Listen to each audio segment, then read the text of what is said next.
Good afternoon, ladies and gentlemen. Welcome. My name is GBay99. I hope you all are having a wonderful day. Today we're back with another video that I'm pretty excited about, where I'm going to take some time to talk about one of my favorite, iffy, maybe not entirely meta picks, Warwick top lane. If you've played League of Legends for a long period of time, you may remember an old player named Guardsman Bob. He was a pretty popular streamer from somewhere in Scandinavia who gained some popularity being one of the players featured in the Ionia vs Noxus showmatch series. This is where a lot of players, including myself, first noticed him, since in that particular game he carried the hell out of his team on Udyr jungle, and you could very easily make the argument that he is the sole reason we have the Ionian Boots of Lucidity in League of Legends right now. Anyway, about 4 years ago, somewhere around Season 2 or Season 3, Guardsman Bob popularized an odd strategy of taking Warwick down solo lanes. He first did this mid lane, which caught on, but had some ill effects, namely you were taking away an AP carry from your team by playing this Magewick build. Even if you did really well in laning phase, you could never go full AP, so you couldn't deal quite as much damage as other AP carries or bursty assassins, but nevertheless, Lane Warwick was born. Soon you had players in all skill levels taking Warwick down mid lane and eventually top lane, since the build you went was pretty tanky and it would fulfill the traditional top lane bruiser tank role very well. When you think about Warwick's old kit though, it doesn't really make a lot of sense to not play him as a jungler though, does it? His point and click teleport suppression with his ultimate was perfect for ganking.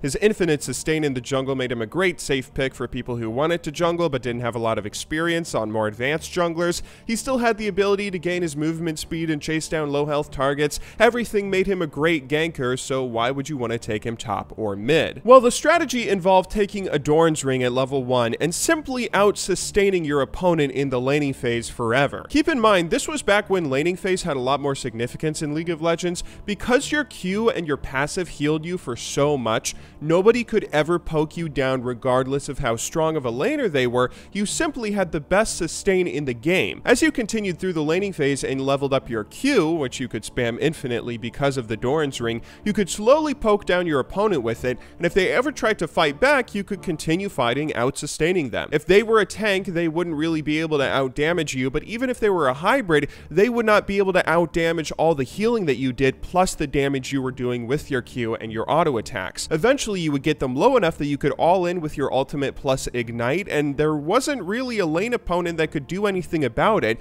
The only downside to this strategy was if you were taking Warwick mid, then you would lose that AP carry and force the AP carry to go top lane, but other than that, this worked really well for a really long time. As the years passed by, Warwick became more and more irrelevant, but this was mostly due to his kit just being so outdated. He received a few nerfs here and there, but not enough to stop the lane wick strategy. He only faded into obscurity when the champion fell into that unplayable until they get reworked category. But then we got the Warwick changes, the update that finally reworked this ancient champion to be something more viable in today's League of Legends, and it ultimately focused on doing two things. Firstly, Warwick gained abilities, utility, and whatnot to keep him competitive compared to all the other champions who have much bigger kits nowadays. And secondly, Warwick had counterplay and depth added to his kit to make it a more dynamic experience playing as or against him. So for example, old Warwick only had 3 abilities essentially, 3 abilities that were all super simple. His Q dealt some damage and healed him a little bit, his W was an attack speed buff for him and his teammates, and his ultimate was just a point and click suppression for ganks. The only other ability he had was his E, which was just a passive that most people left on, where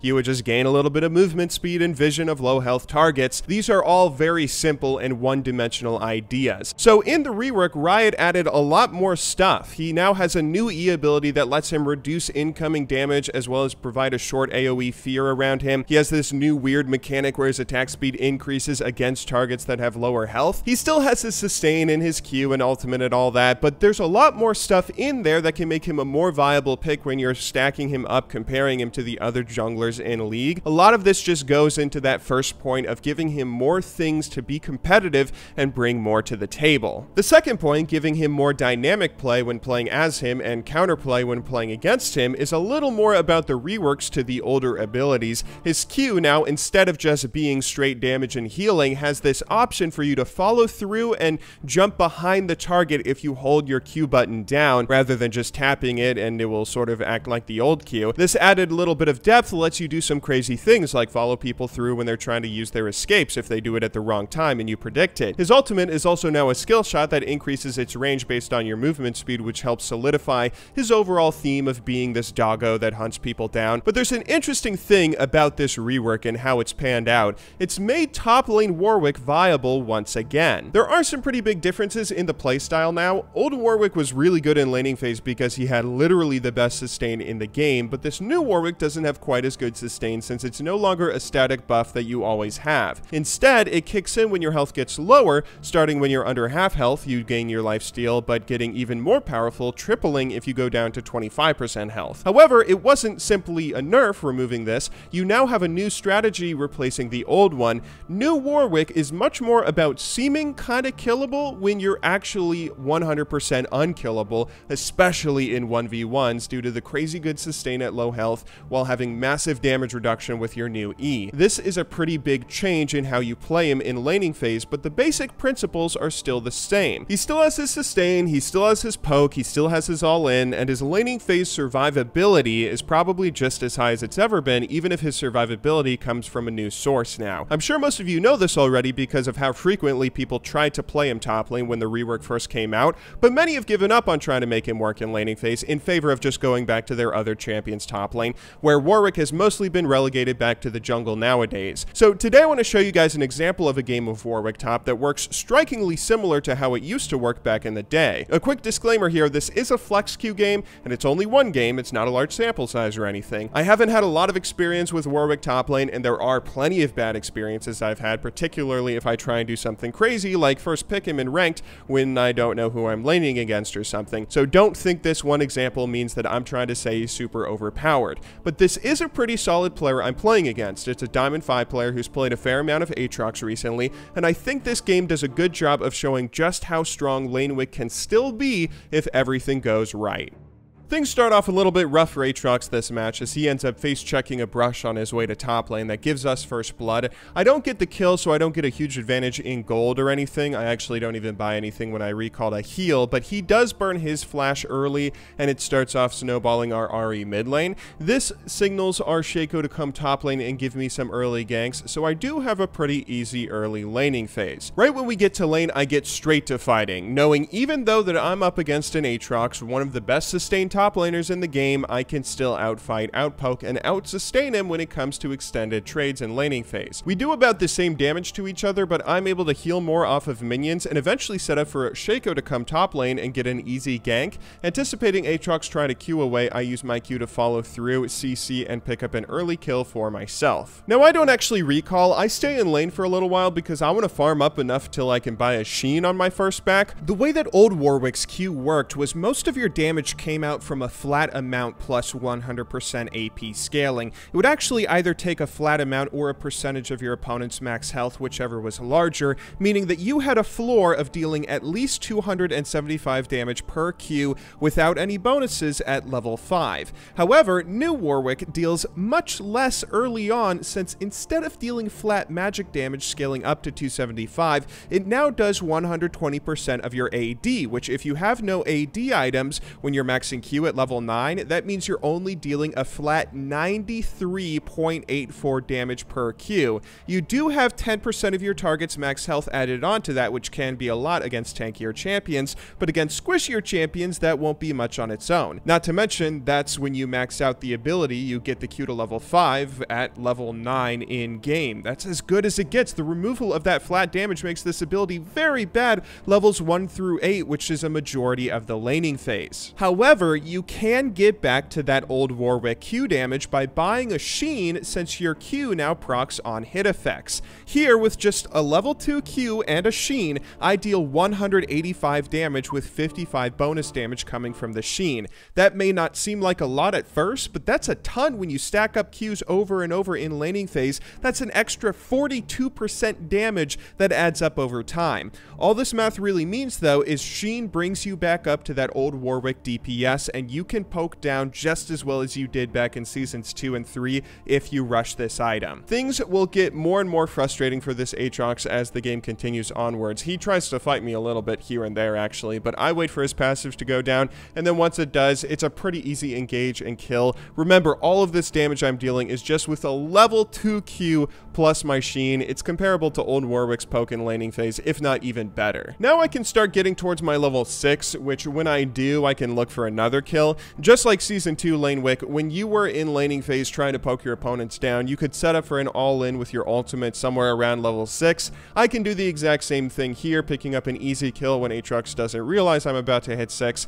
and if this lane wasn't already lost for Aatrox, it sure as hell is now. As I continue laning, all of my focus now goes into zoning CS the same way it would be if I was a normal hybrid looking to zone CS off a big lead, only this time with my sustain I can afford to tank up so much damage from the minions and threaten to all in early. It only takes like 2 Qs for me to take my opponent down to about half health. That's partially because this Aatrox is a hybrid, so he's pretty squishy, but even if you're playing against a tankier top laner, it might take 3 or 4 Qs to get them down to half health, but you can still just sustain and keep on throwing out those Qs. You can throw out infinite Qs as long as you're CSing well with your Doran's Ring. One of the big differences between old Lane Warwick and new Lane Warwick is in the rework, you have a lot more of a focus on baiting your opponents into trying to kill you when you get to low health and then never dying when they do. Look at this extended fight between me and Aatrox. Even though he starts off really strong and actually deals a fair amount of damage, taking me pretty low, I'm able to reduce the damage by activating my E, CC him, and heal enough that after a little bit of kiting, I can go in and proc his passive. As soon as his passive goes off, I can set up to ult and finish off the kill with one final Q.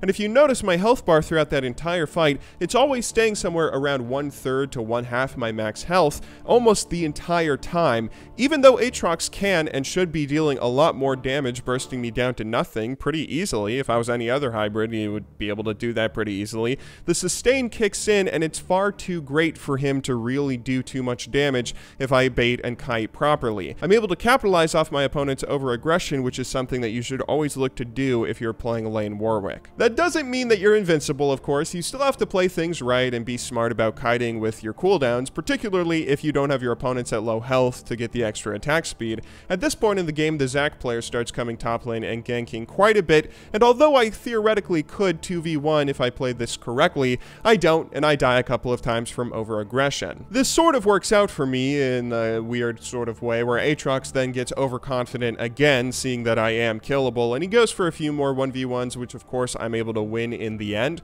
One thing I haven't really mentioned is the movement speed that you get to chase down low health opponents. This is something that's normally there to just help jungle Warwick gank and finish off people that he takes low, but it also works wonders for the incredibly long lane of top lane and chasing people down if they try and get away. As we transition into the mid and late game, things start looking more and more like a normal jungle Warwick game, since the laning phase is now over and everyone begins grouping anyway. One of the biggest reasons top laners and junglers can play each other's roles so effectively, and why we see so many of them trying each other's roles throughout the years, is it's all about just getting through the laning phase. If you're a bruiser or a tank, whether you're playing jungle or top lane, you're going to be doing the same thing anyway late game, fulfilling the same sort of role regardless of the lane that you played. They both have very similar jobs that don't change much later on. In this case, I can still do all the things that a jungle Warwick would do late game. I was just able to play the early game in a much different way, which caught my opponents off guard and let me snowball a small lead. We continue our strategy of being a champion that's taken to low health but never dies most of the time, and we end up focusing on objective play like a good teammate would. We take some towers, we eventually go and take the Baron as well, and then we do the normal endgame stuff to close out the match. Again, this is just one example, and for every awesome Lane Warwick game I have 2 bad ones that I fail in because I don't really devote enough time to having the knowledge of when I should be going in and the different kind of matchups I have to play when I'm playing him top lane. He can work, I believe, in almost any situation, but you can definitely mess this up if you don't put in the hours to practice, so I would not recommend just jumping into ranked and then blind picking this, not knowing who you're playing against or anything. But regardless, this is a really fun pick that's a lot different from what you're normally used to seeing top lane. If you ever feel like you miss the days of seeing Shyvana top lanes or Master Yi's mid, the days where players were a little more crazy and insane about trying out new things and making them work in unusual ways, Lane Warwick may be one of the most fun, unusual, and current examples of that in 2017. It takes a little getting used to, and it can feel really weird. Warwick's kit is clearly built build for the jungle rather than the laning phase, so it takes some getting used to. But it can make it the most satisfying thing in the world when you finally figure it out and get everything to click working just right. Anyway, I hope you all enjoyed watching today's video. I will see you all tomorrow. Actually, tomorrow this time. I'm going to try and make sure we get back to releasing somewhat daily videos this month. Sorry that we didn't get too much stuff out in March. April will be much different, I promise. But anyway, until then, thank you very much for watching. Good luck in solo queue, and have a wonderful day.